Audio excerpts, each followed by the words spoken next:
I was actually I was talking to this former FBI agent who was out in Portland in the summer of 2020, and he said that when they got their mission briefing, once they got out there, the officials in Portland were like, but we have to live out here, so that's why we got you guys out here. We're not going to do this work ourselves. We're very in favor of our activists. We really believe in their free speech.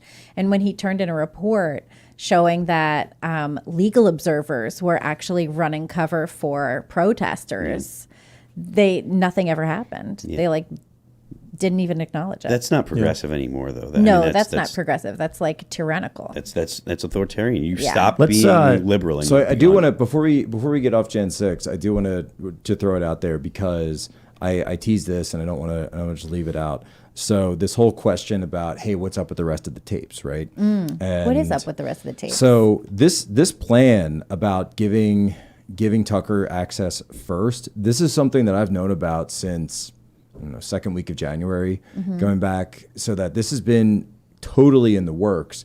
But what people need to understand is that there is a national security review going on right now with all of the tapes. And it's not just 14,000 hours, it's 42,000 hours. And it's all going to come out.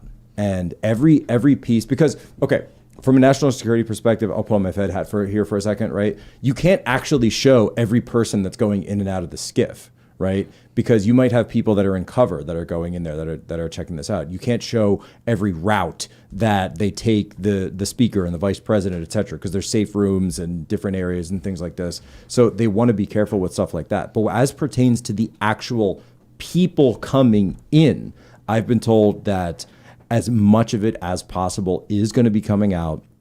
They're reviewing all of it. This is from people close to the speaker's office, that it's something they didn't actually have as a priority coming into this.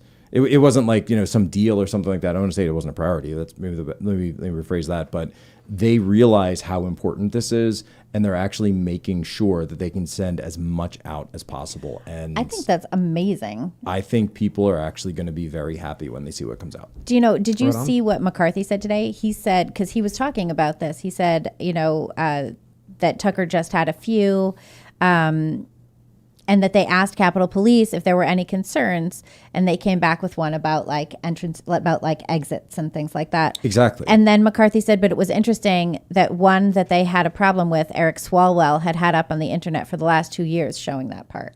Right, because, this is, JFK and Dealey Plaza, right?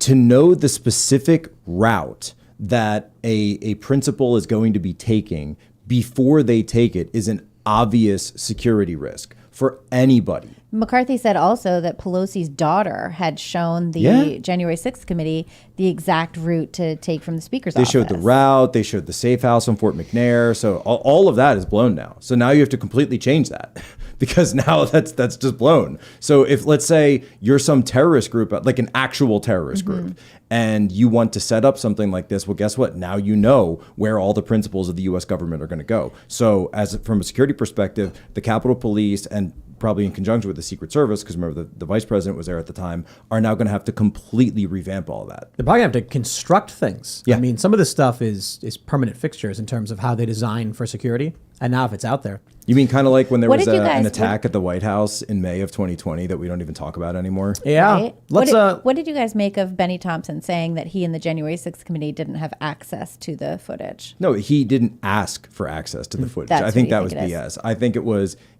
that was basically him admitting that he didn't take the time. I was the head of the committee. Of course he could have looked. They just didn't check it out. He didn't go and look. They didn't care. None of them. Adam Krinzinger and Liz Cheney and all these people, not a single one of them actually took the time to go down and watch They were footage. too busy producing their primetime, punitive special.